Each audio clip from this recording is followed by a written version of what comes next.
It looks like race against time, 20 دن اور اس کے بعد 7 دن میں نتائج تو بلے کا نشان تحریک انصاف ریٹین کر سکتی ہے. کیا فیصلہ لیا ہے پارٹی نے اس پر؟ آج ہماری کور کمیٹی کی میٹنگ اس پہ تفصیلی ہوئی ہے اور ہمارے وکلاء اس کو دیکھ رہے ہیں.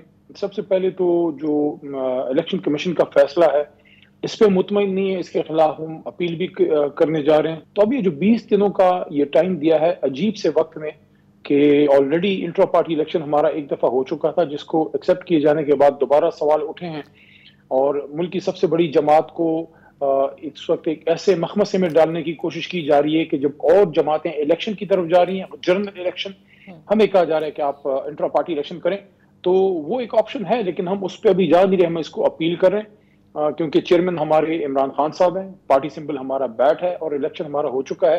تو یہ غیر ضروری طور پہ ٹیکنیکلٹیز کی بنیاد پہ ہم سمجھتے ہیں کہ تحریک انصاف کو مقابلے کی دوڑ سے باہر کرنے کی کوشش کی جا رہی ہے، کیونکہ یہ اندازہ ہو چکا ہے کہ اگر بیلٹ باکس رکھا گیا تو عوام کا رجحان جو ہے وہ زیادہ کس جماعت کی طرف ہے. ہم نے جنرل الیکشن کی طرف جانا ہے اور ٹکٹیں دینی ہیں، اور اس موقع پہ ایسا ایک ٹیکنیکل سپیڈ بریکر لانے کی ناکام کوشش کی جا رہی ہے کہ تحریک انصاف کو یہ سپیڈ بریکر لگا کے تو ان کی گاڑی کے ٹائر کو پنکچر کیا جائے.